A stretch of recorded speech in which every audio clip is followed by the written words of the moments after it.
Hello, மறுபடியும் ஒரு பாட்காஸ்ட்டில் உங்களை மீட் பண்ணுறதுல ரொம்ப மகிழ்ச்சி மக்களே. இந்த வாரம் என்ன பேசலாம் அப்படின்னு யோசிச்சுட்டு இருக்கும்போது பெருசாக சம்பவங்கள் அப்படின்ற மாதிரி எதுவும் நடக்கலை. ஆனால் லாஸ்ட் வீக் ஒரு படத்துக்கு போயிருந்தோம். என்னென்னா மாவீரன் அப்படின்னு சொல்லிட்டு ஒரு சிவகார்த்திகேயன் படம். பயப்படாதீங்க, மூவி ரிவ்யூலாம் இல்லை இது. ஸோ அந்த படத்தில் என்ன மாதிரியான கதை அப்படின்னா, அது கிட்டத்தட்ட ஒரு சூப்பர் ஹீரோ படம். என்னென்னா ஹீரோவுக்கு ஒரு வாய்ஸ் கேட்கும், அந்த வாய்ஸை ஃபாலோ பண்ணி அவர் நடப்பார். அதனால நிறைய நல்லது நடக்கும் அப்படின்றது தான் அந்த படத்தோட கதை. சரி, இந்த கதையிலேருந்து நான் என்ன பேச போகிறேன் அப்படின்னா, அதில் ஒரு பர்டிகுலராக ஒரு டயலாக் வரும். உனக்காவது இப்போ தான் வாய்ஸ் கேட்டுட்ருக்கு, எனக்கு 22 வருஷமாக வாய்ஸ் கேட்டுட்ருக்கு அப்படின்ற மாதிரி ஒரு டயலாக் வரும். அந்த மாதிரி நமக்குள்ள ஒரு வாய்ஸ் எப்போவுமே இருந்துகிட்டே இருக்கும். உங்களுக்கும் கேட்கும், எனக்கும் கேட்கும், எல்லாருக்குமே கேட்கும். அது பேர் தான் கட் ஃபீலிங், இன்ட்யூஷன், உள்ளுணர்வு அப்படின்னு சொல்லுவோம். அதாவது நமக்கு ஒரு பிரச்சனையோ இல்லை நம்ம ஏதோ ஒரு முடிவு எடுக்கணும் போது நமக்குள்ளேருந்து ஏதோ ஒரு குரல் கேட்குற மாதிரி நமக்கு தோணும். அதுதான் நம்மளோட சூப்பர் பவர் அப்படின்னு நிறைய இடங்களில் சொல்லுவாங்க. நம்ம ஸ்டீவ் ஜாப்ஸ் இருக்கார்ல, அதாவது ஆப்பிளோட ஃபவுண்டர், அவர் ஒரு ஸ்பீச்சில் என்ன சொல்லியிருப்பான்னா, ஃபாலோ யுவர் இன்ட்யூஷன், அது உங்களை எப்போவுமே வெற்றியை நோக்கி தான் கொண்டு போகும். உங்களோட உள்ளுணர்வை ஃபாலோ பண்ணுங்கள், அது நீங்கள் ஈஸியாக லைஃப்பில் ஜெயிச்சிடலாம் அப்படின்ற மாதிரி தான் சொல்லுவாங்க. இது நிறைய பேர் சொல்லவும் செய்வாங்க. ஸோ நிஜமாகவே அந்த இன்ட்யூஷனை ஃபாலோ பண்ணுறது கரெக்டான விஷயம் தானா? இன்ட்யூஷனை ஃபாலோ பண்ணுறதுன்றது நம்மளை ஒரு நல்ல இடத்துக்கு கொண்டு போகுமா, லைஃப்பில் நம்மளை ஹாப்பியாக வச்சுக்குமா அப்படின்றத பற்றி தான் இந்த பாட்காஸ்ட்டில் நம்ம பேச போகிறோம். சரி, இன்ட்யூஷன், உள்ளுணர்வு, கட் ஃபீலிங், இப்படி எப்படி வேணாலும் அதை நம்ம சொல்லிக்கலாம். அது எப்படி இருக்கும், என்னவா நமக்கு புரியும் அப்படின்ற மாதிரி எடுத்துக்கிட்டிங்கன்னா, இப்போ உங்களுக்கு வேகமாக ஒரு கார் உங்களை நோக்கி வருதுன்னு வச்சுக்கோங்களேன், இடிக்க போகுது உங்களை அப்படின்னா டக்குன்னு நகர்ந்துருவீங்க. எப்படி நடந்துச்சு எதுவுமே தெரியாது, நகர்றா அப்படின்னு சொல்லி உள்ளேருந்து ஒரு இன்ஸ்ட்ரக்ஷன் உங்களுக்கு வந்திருக்கும். டக்குன்னு நகர்ந்துருப்பீங்க, அந்த கார் அந்த பக்கம் போயிருக்கும், நீங்கள் சேஃபாக வீட்டுக்கு சேர்ந்துருப்பீங்க. இந்த மாதிரி நிறைய சம்பவங்கள் நமக்கே தெரியாமல் நடந்துகிட்டே இருக்கும் நம்ம வாழ்க்கையில் நம்மளை சுற்றி. இப்போ டக்குன்னு ஒரு டப்பாவை எடுக்கிறீங்க, அந்த டப்பாவுக்குள்ள ஒரு பவுடர் இருக்குது, அது உங்கள் மேலே கொட்ட போகுதுன்னா உங்களுக்கே தெரியாமல் நீங்கள் கண்ணை மூடிடுவீங்க. ஏன்னா உங்கள் கண்ணு தான் ஈஸியாக அந்த மாதிரி டஸ்ட்டால் அஃபெக்ட் ஆகிற ஒரு பாடி பார்ட்டுன்றதுனால டக்குன்னு கண்ணை மூடிடுவீங்க. எப்படி நடந்துச்சு தெரியாது, கண்ணை மூட சொல்லி ஒன்னொருத்தர் சொன்னால் கண்ணை மூடன வந்துருச்சுப்பா, சரியாயிடுச்சு, பிரச்சனை இல்லை, இப்போது நான் மூஞ்ச கழுவிட்டு நார்மலாக வந்துட்டேன் அப்படின்ற மாதிரி இருக்கும் இல்லையா? இதுதான் இன்ட்யூஷன். இது சின்ன சின்ன விஷயங்களுக்கு. இதே விஷயம் பெரிய பெரிய விஷயங்களுக்கும் நடக்கும். உதாரணத்துக்கு நீங்கள் வேலையை விட போகிறீங்கன்னு வச்சுக்கோங்க. நீங்கள் மாத சம்பளத்துக்கு ஒரு வேலைக்கு போயிட்டுருக்கீங்க. அந்த வேலையை விட்டுட்டு நீங்கள் ஒரு பிஸ்னஸ் ஸ்டார்ட் பண்ணணும்னு நினைக்கிறீங்கன்னு வச்சுக்கோங்க. அதுக்கு உங்களுக்குள்ளேருந்து ஒரு குரல் கேட்கும், கரெக்டா விட்டுரு, இங்கே வேலை பார்த்து நீ ஒன்றும் பண்ண போகிறதில்ல அப்படின்னு சொல்லி கேட்கும். அந்த குரலை கேட்டு நீங்கள் போவீங்க, பிஸ்னஸ் ஸ்டார்ட் பண்ணுவீங்களா இருக்கும். ஆனால் இதில் என்ன பிரச்சனைனா, அதில் 2 குரல் கேட்கும். ஒருத்தர் என்ன சொல்லுவான்னா, வேலையை விட்டுரு போயிட்டு சொந்தமாக ஏதாவது பண்ணு அப்படின்னு சொல்லுவான். இன்னொருத்தர் என்ன சொல்லுவான், வேலையை விட்டுனா அடுத்த வேலை சாப்பாட்டுக்கு என்னடா பண்ணுவேன் அப்படின்னு கேட்பான். அப்போ இதில் எது இன்ட்யூஷன் அப்படின்றது தான் நமக்கான குழப்பமான விஷயமாகவே இருக்கும். ஸ்பான்டேனியஸாக ஒன்று வருது இல்லையா, அது இன்ட்யூஷன். நீங்கள் பொறுமையாக டேட்டாவெல்லாம் ப்ராசஸ் பண்ணி பொறுமையாக யோசித்து ஒரு முடிவு எடுக்கிறீங்கல்ல, அது உங்களுடைய அறிவு சார்ந்த ஒரு முடிவு, அது உங்களோட நாலேஜ்னு வச்சுக்கோங்களேன். ஸோ அப்போ உள்ளுணர்வு சொல்லிடுச்சு நான் போய் ஸ்டார்ட் பண்ணிடவா அப்படின்னா, அதுக்கு முன்னாடி நம்ம எப்படி யோசிப்போம் அப்படின்றத பற்றி நியூரோ சயின்ஸில் என்ன சொல்லியிருக்காங்கன்றதை அண்டர்ஸ்டாண்ட் பண்ணிக்கிறது முக்கியம் அப்படின்னு நினைக்கிறேன். அதை தேடி படிக்கும்போது நம்ம 2 மாதிரியாக யோசிப்போம் அப்படின்னு சொல்லி நியூரோ சயின்ஸில் சொல்கிறாங்க. என்னென்னா, ரொம்ப ஃபாஸ்ட்டாக யோசிப்போம், ரொம்ப ஸ்லோவாகவும் யோசிப்போம். ரொம்ப ஃபாஸ்ட்டாக யோசிக்கிறதுன்றது தான் இந்த இன்ட்யூஷன். அது எங்கெல்லாம் ஹெல்ப் பண்ணும் அப்படின்னு பார்த்தீங்கன்னா, நீங்கள் இன்ஸ்டண்ட்டாக செய்ய வேண்டிய ஆக்ட், உதாரணத்துக்கு ஒரு ஆக்சிடென்ட்லேருந்து தப்பிக்க வேண்டியது, இல்லை டெய்லி நீங்கள் பண்ணிகிட்டே இருப்பீங்கல்ல, ரெப்படேட்டிவாக ஒரு விஷயத்த பண்ணிகிட்டே இருப்பீங்க, அதுக்கு நிறைய எனர்ஜி. இப்போ ஃபார் எக்ஸாம்பிள் ப்ரஷ் பண்ணணும், எந்திரிச்ச உடனே போய் ப்ரஷ் பண்ணுவீங்க இல்லையா, அதுக்கு ரொம்பலாம் யோசிக்க மாட்டீங்க.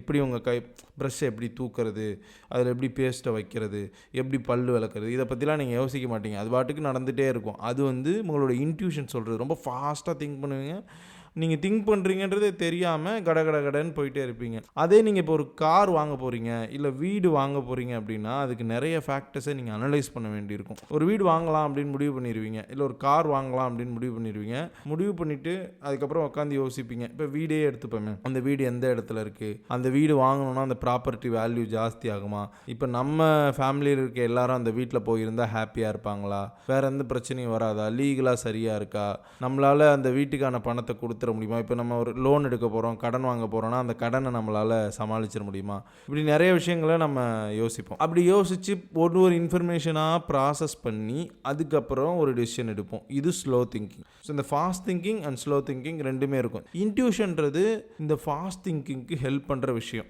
அப்போது எல்லாரும் சொல்கிறாங்களே, இன்ட்யூஷனை ஃபாலோ பண்ணு, நீ லைஃப்பில் ரொம்ப ஹாப்பியாக இருக்கலாம் அப்படின்னு சொல்கிறாங்களே, அது கரெக்டு தானா அப்படின்னா, நிறைய நேரங்களில் அது சரியாக தான் இருக்கும். அதாவது உதாரணத்துக்கு ஒரு எக்ஸ்பெரிமெண்ட் பற்றி நான் சொல்கிறேன். எப்படின்னா, அந்த கார்டு கேம் இருக்கு இல்லையா, சீட்டாட்டம். அதில் வந்து நீங்கள் ஜெயிக்கணுன்னா ஒரு கார்டு எடுக்கணும், தோக்கணுன்னா ஒரு கார்டு எடுக்கணும் அப்படின்ற மாதிரி ஒரு கேம்னு வச்சுக்கோங்க. நீங்கள் எடுக்கிற கார்டை பொறுத்து உங்களுக்கு பணம் கிடைக்கும். அந்த மாதிரி ஒரு கேம் டிசைன் பண்ணியிருக்காங்க. அப்போ 4 பாக்ஸில் வந்து அந்த கார்ட்ஸை பிரித்து வைக்கிறாங்க. ABCD அப்படின்னு சொல்லி 4 பாக்ஸில் வைக்கிறாங்க. நீங்கள் ரேண்டமாக ஏலேருந்து ஒரு கார்டு, பிலேருந்து ஒரு கார்டு, சிலேருந்து ஒரு கார்டு, டிலேருந்து ஒரு கார்டு எடுத்து போட்டுகிட்டே இருக்கணும். ஸோ அதுக்கேற்ற மாதிரி உங்களுக்கு வின்னிங் லூசிங் உங்கள்கிட்ட சில கார்டுக்கு காசை வாங்கிப்பாங்க, சில கார்டுக்கு காசை கொடுத்துருவாங்க. ஸோ அதை எப்படி உருவாக்கியிருந்தாங்கன்னா, ஏலையும் பிலையும் வந்து நீங்கள் தோற்று போகிறதுக்கான கார்ட்ஸ் அதிகமாக இருக்கும், சிலையும் டிலையும் நீங்கள் ஜெயிக்கிறதுக்கான கார்ட்ஸ் அதிகமாக இருக்கும். இது வந்து நிறைய பேரை வச்சு எக்ஸ்பெரிமெண்ட் பண்ணும்போது ஒரு 20 கார்டு எடுத்து போட்டதுக்கப்புறமா சிலையும் டிலையும் இருந்தும் ஆட்டோமேட்டிக்காக அவங்க கார்டு எடுக்க ஆரம்பித்தாங்க. அதாவது எப்படின்னா, அவங்க ரொம்பலாம் யோசிக்கல, அவங்க ஃபிங்கர்ஸே அவங்க ஸ்கின்னில் ஒரு சிக்னல் வர ஆரம்பித்து அவங்க CDலேருந்து தான் கார்ட்ஸ் எடுக்கிறாங்க. அப்படின்றது தான் வந்து அந்த எக்ஸ்பெரிமெண்ட் மூலமாக தெரிய வந்துச்சு. என்னென்னா, அந்த அவ்வளோ நேரம் நடந்த அந்த இன்ஃபர்மேஷனை பிரெயின் வந்து ப்ராசஸ் பண்ணி ஓகே சிலையும் டிலையும் தான் வந்து ஜெயிக்கிறதுக்கான கார்டு இருக்குன்றது அது டிசைட் பண்ணிடுச்சு. அது வந்து உங்களுக்கு அவ்வளோ இன்ஃபர்மேஷனை பாஸ் பண்ணுறதுக்கான டைம் இல்லை. நீங்கள் ஒரு பயங்கர வேகமாக ஒரு கேம் விளாண்டுட்டு இருக்கீங்கன்றதுனால சிஏ எடு அப்படின்னு பிளாங்காக அது சொல்லிடும். டிலேருந்து ஒரு கார்டு எடு அப்படின்னு ஏக்கிட்ட நீங்கள் கை எடுத்து எடுக்காது அதில் அப்படின்னு வந்து உங்களுக்கு வந்து சொல்லும். ஏன் அப்படின்ற ரீசன்லாம் அது சொல்கிறதுக்கு உங்களுக்கு டைம் இல்லை. நீங்கள் வந்து ஒரு வேகமாக ஒரு என்விரான்மெண்ட்டில் கேம் விளாண்டுட்டுருக்கீங்கன்னா அது டைம் இல்லைன்றதுனால ஃபைனல் இன்ஸ்ட்ரக்ஷனை மட்டும் அதை சொல்லிடும். அதை ஃபாலோ பண்ணி சிலையும் டிலேருந்தும் கார்டு எடுத்தவங்க நிறைய பணம் ஜெயிச்சு வெளியே போகிறாங்க. அதை ஃபாலோ பண்ணாமல் ஏலேருந்தும் பிலேருந்தும் கார்டு எடுத்துக்கிட்டே இருந்தவங்க அதை இக்னோர் பண்ணிவிட்டு நிறைய பணத்தை இழந்துட்டு வீட்டுக்கு போகிறாங்க. ஸோ அந்த இன்ட்யூஷனை ஃபாலோ பண்ணியிருந்தால் அவங்க ஜெயிச்சிருக்கலாம், நிறைய பணம் எடுத்துகிட்டு ஹாப்பியாக வீட்டுக்கு போயிருக்கலாம் அப்படின்றது தான் அந்த எக்ஸ்பெரிமெண்ட் மூலமாக சொன்னாங்க. ஸோ உங்களோட மூளைக்கும் உங்களுக்கு தெரியும் நீங்கள் எதை பண்ணணும் அடுத்துன்றது உங்களுக்கு தெரியும் அப்படின்றது தான் அந்த இன்ட்யூஷன் உங்களுக்கு சொல்கிற விஷயம். அந்த எக்ஸ்பெரிமெண்ட் மூலமாக அவங்க ஃபைன் பண்ணாங்க. அப்புறம் இதில் என்ன பிரச்சனை இருக்கும் அப்படின்னா, அப்போ இன்ட்யூஷனை ஃபாலோ பண்ணி நம்ம பாட்டுக்கு போயிட்டே இருக்க வேண்டியதானே. அப்போ இதில் என்ன பிரச்சனை இருக்க போகுது அப்படின்னா, நம்ம ஒரு டைமில் எது நிஜமான இன்ட்யூஷன், எது வந்து நாமளே யோசிச்சுக்கிற விஷயங்கள்ன்றதை பிரித்து பார்க்க மாட்டோம், பிரித்து பார்க்கவும் முடியாதுன்னு வச்சுக்கோங்களேன். அந்த மாதிரி ஒரு காம்ப்ளிகேட்டடான சிஸ்டம் தான் நாம். சரி, அதை நம்ம எப்படி பிரித்து பார்க்கலாம் அப்படின்றது தான் அடுத்த கேள்வி. ஸோ அப்போது எதுக்கெலாம் நீங்கள் உங்களோட இன்ட்யூஷனை நம்பணும், எதுக்கெலாம் உங்களோட இன்ட்யூஷனை மட்டும் நம்ப முடியாது. நீங்கள் எப்போவுமே உங்கள் இன்ட்யூஷனை நம்பலான்னா எப்போவுமே நம்பலாம், ஆனால் இன்ட்யூஷன் மட்டும் போதுமா இல்லை பத்தாதா அப்படின்றது தான் இந்த பிரித்து பார்க்குறதோட கேள்வி. அதாவது எந்தெந்த விஷயத்துக்கு உங்கள் இன்ட்யூஷனை நீங்கள் அப்படியே நம்பலாம் எதை பற்றியுமே அப்படின்னா, முதல் விஷயம் உங்களோட சர்வைவல், உங்களை நீங்கள் காப்பாற்றிக்கணுன்ற ஒரு சூழ்நிலை இருக்கும் இல்லையா. அதாவது நான் முதல்ல சொன்ன மாதிரி அந்த ஆக்சிடென்ட்லேருந்து தப்பிக்கிற அந்த சிச்சுவேஷன் இருக்கு இல்லையா, அதில் நீங்கள் முழுக்க 100% உங்களோட இன்ட்யூஷனை நம்பலாம்.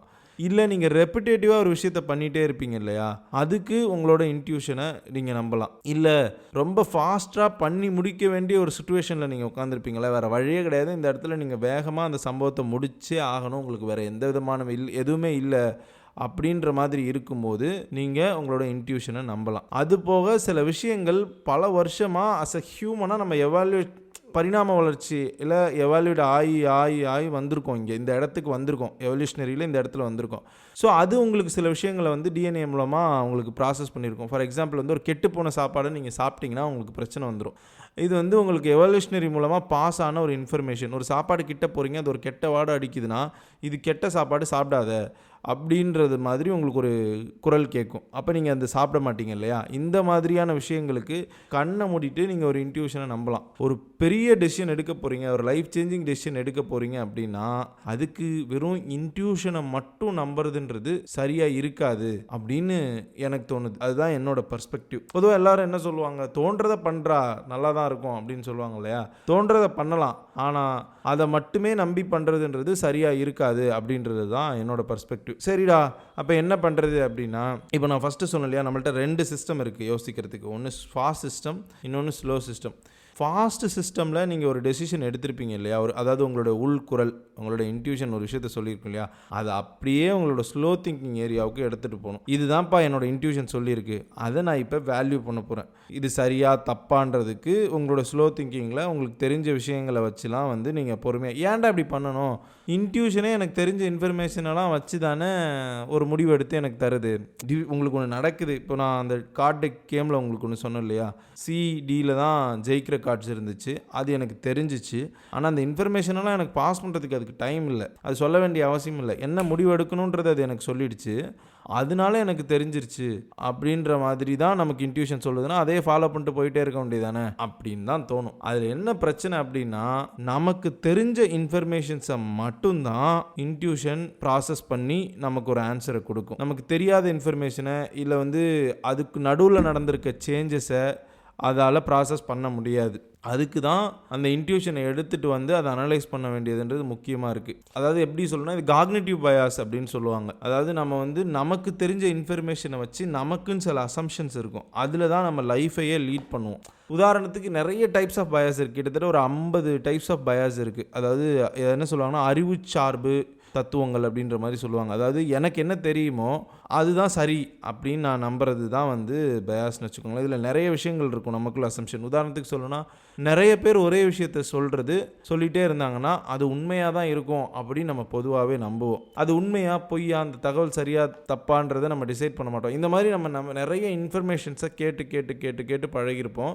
அந்த இன்ஃபர்மேஷன் எல்லாமே நம்ம பிரெயினில் ஸ்டோர் ஆகிருக்கும். ஒரு இன்ட்யூஷன் கிரியேட் ஆகிறதுக்கு முன்னாடி அந்த இன்ஃபர்மேஷனை தான் அது எடுத்திருக்கும். இல்லை இப்போ ஒரு பெரிய ஆள் இருக்காங்க அப்படின்னு வச்சுக்கோங்களேன். அவங்க சொல்கிறது இப்போ மகேந்திர சிங் தோனி மாதிரி ஒரு ஆள் இருக்காருன்னா, அவர் சொல்கிறது எல்லாமே நமக்கு சரி அப்படின்னு தோணும். ஒரு அத்தாரிட்டி இருக்கிற ஒரு ஆள் சொல்கிறாரு, ரொம்ப ஃபேமஸான பாப்புலராக இருக்கிற ஒரு ஆள் சொல்கிறாருன்னா அவர் சொல்கிறது எல்லாமே சரின்னு தான் தோணும். அந்த இன்ஃபர்மேஷன் சரியாக தப்பாலாம் நம்ம அனலைஸ் பண்ணியிருக்க மாட்டோம். அவர் அன்றைக்கி சொல்லியிருக்காருல்ல அது சரியாக தான் இருக்கும் அப்படின்னு நம்ம பிரெயினில் ஒரு இன்ஃபர்மேஷனை ஸ்டோர் பண்ணி வச்சுருப்போம். ஸோ அதை எடுத்து ப்ராசஸ் பண்ணி தான் உங்களுக்கு ஒரு இன்ட்யூஷன் கிடைக்கும். ஸோ இந்த மாதிரி நிறைய பயாஸ் மூலமாக, உதாரணத்துக்கு அடுத்தது என்ன சொல்லலாம்னா, இப்போ நம்ம ஒரு ட்ரெஸ் போட்டு போகிறோன்னு வச்சுக்கோங்களேன், எல்லாரும் நம்மளை தான் பார்க்குறாங்க அப்படின்ற மாதிரி நமக்கு தோணும் இல்லையா.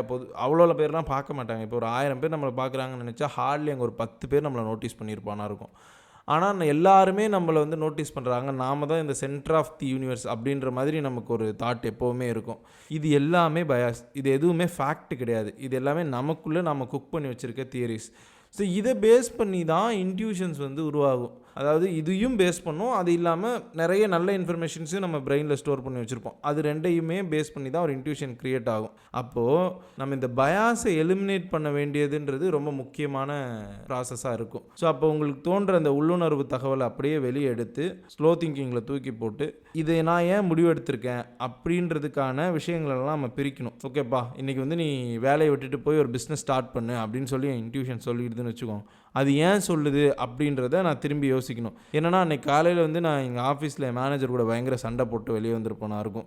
அதனால் அது என்ன சொல்லுன்னா, எனக்கு என் பிரெயினில் என்ன இருக்கும் அப்படின்னா, நீ ஒருத்தவன்ட்ட வேலை பார்க்குற வரைக்கும் அவன்கிட்ட கொஷின்ஸ் கேட்டுக்கிட்டே தான் இருப்பான் அப்படின்ற மாதிரி ஒரு இன்ட்யூஷன் எனக்கு சொல்லுதுன்னு வச்சுக்கோங்களேன். அதனால் நீ வேலையை விட்டு போயிடுறா அப்படின்றத இன்ட்யூஷன் சொல்லுது அப்படின்னா அது சரிதானா அப்படின்னு யோசிக்கணும். இல்லை எனக்கு அந்த மேனேஜரை பிடிக்காதுன்னு வச்சுக்கோங்களேன், அந்த ஆள் எனக்கு பிடிக்காது, இந்த வேலை எனக்கு பிடிக்கும், அந்த ஆளை எனக்கு பிடிக்காதுன்னா அந்த ஆளை வெறுக்கிறதுக்காக இந்த வேலையை விட்டு நீ போயிட்டேன்னா நீ பண்ணுறது தான் இந்த ஆஃபீஸில் பெரிய ஒர்க்கு, உன்னை தவிர இந்த ஆஃபீஸில் யாருமே அந்த ஒர்க்கை பண்ண முடியாது, நீ வேலையை விட்டு போயிட்டேன்னா அந்த மேனேஜர் ரொம்ப கஷ்டப்படுவான், அது உனக்கு ஒரு ஹாப்பினஸை தரும் அப்படின்றத வச்சு தான் அந்த இன்ட்யூஷன் க்ரியேட் ஆகிருக்கு அப்படின்னா அது தப்பாக இருக்கிறதுக்கான வாய்ப்புகள் ஜாஸ்தியாக இருக்கும் இல்லையா.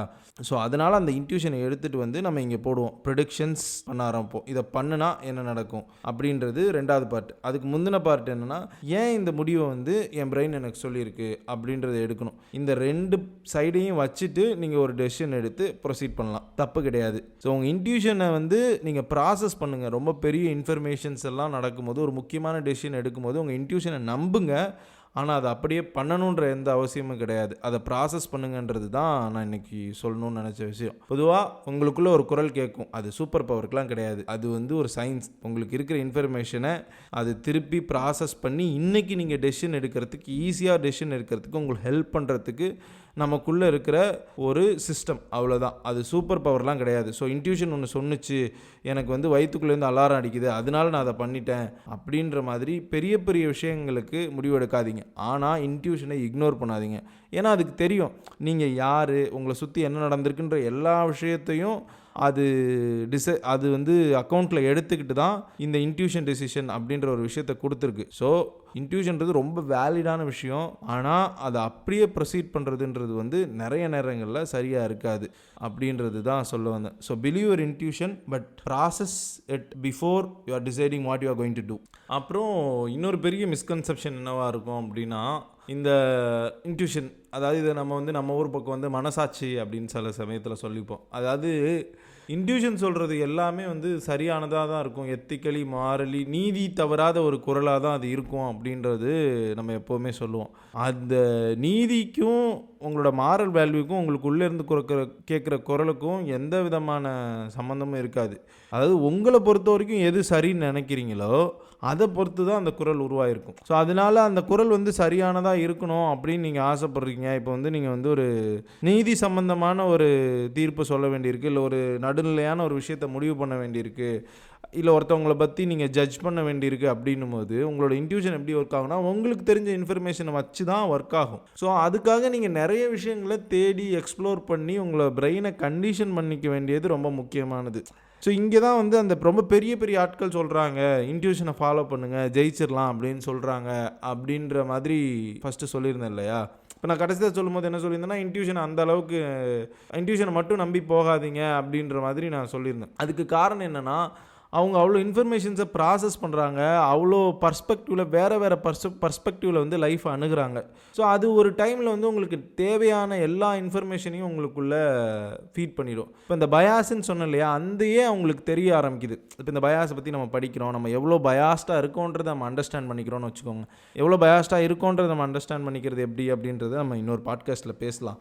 ஆனால் வந்துட்டு நம்ம வந்து ஒரு கரெக்டான இடத்துல இல்லை, நமக்கு நிறைய விஷயங்கள் வந்து நமக்கு என்ன தெரியுதோ அதுதான் சரின்னு நம்ம நினச்சிட்ருக்கோம் அப்படின்றத வந்து நம்ம அண்டர்ஸ்டாண்ட் பண்ணிக்கிறோம் அப்படின்னா அதை சரி பண்ணுறதுக்கான விஷயங்களில் நம்ம இறங்குவோம். ஸோ அப்போ நம்ம பிரெயினை நம்ம என்ன கண்டிஷன் பண்ணுறோம் அப்படின்னா, இந்த பயாஸ் இல்லாமல் யோசிக்கிறதுக்கான பிரெயினாக நம்ம கண்டிஷன் பண்ணும்போது நம்ம இன்ட்யூஷன் இன்னும் பர்ஃபெக்டாக இருக்கும், சரியானதாக இருக்கும். நம்மளோட இன்ட்யூஷன் அது ப்ராசஸ் பண்ணி நீங்கள் இந்த பாஸ்ட்லேருந்து ஸ்லோவுக்கு எடுத்துகிட்டு போய் ப்ராசஸ் பண்ணி ஒரு டெசிஷன் எடுப்பீங்க இல்லையா, அது எல்லாத்துக்குமே உங்களுடைய பிரெயின் வந்து கண்டிஷன்டாக இருக்கும். ஸோ நிறைய இன்ஃபர்மேஷன்ஸ் உங்களுக்கு தெரிஞ்சிருக்கும்.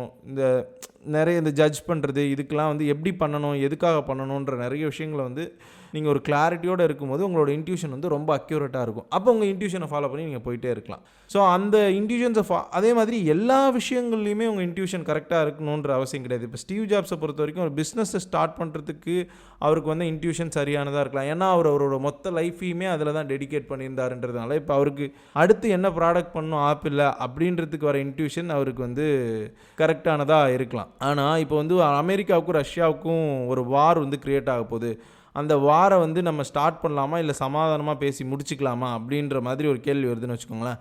அதுக்கு ஸ்டீவ் ஜாப்ஸ்க்கு வரக்கூடிய இன்ட்யூஷன் சரியாக இருக்கணுன்ற அவசியம் இல்லை. ஏன்னா அவருக்கு நிறைய விஷயங்கள் தெரியாமல் இருக்கலாம். ஒரு வார் வந்து எப்படி ஒரு கண்ட்ரி அஃபெக்ட் பண்ணும், இல்லை வந்து அது வந்துச்சுன்னா என்னென்ன எக்கனாமிக்கல் இஷ்யூஸ் வரும், அது வந்து எவ்வளோ ஒரு ட்ராமாவை க்ரியேட் பண்ணும் சொசைட்டிக்குள்ளே அப்படின்றது வந்து ஸ்டீவ் ஜாப்ஸ்க்கு பெருசாக தெரியாத அளவுக்கு இருக்கலாம். அதாவது ஒரு யூஎஸோட பிரைம் மினிஸ்டருக்கு தெரிஞ்ச அளவுக்கு ஸ்டீவ் ஜாப்ஸ்க்கு தெரியாமல் இருக்கலாம். ஸோ உங்களோட பிரெயினை வந்து நீங்கள் எந்த அளவுக்கு ப்ராசஸ்ட் இன்ஃபர்மேஷன் வழியாக கண்டிஷன் பண்ணுறீங்களோ அந்த அளவுக்கு உங்களோட இன்ட்யூஷன் வந்து ரொம்ப அக்யூரேட்டாகவும் நீங்கள் சாதாரணமாக இன்ட்யூஷனை ஃபாலோ பண்ணி போயிட்டே இருக்கலாம். ஸோ இதுதான் நான் சொல்லணும்னு நினச்சேன். மறுபடியும் ஒரு பாட்காஸ்ட்டில் மீட் பண்ணலாம். நன்றி, வணக்கம்.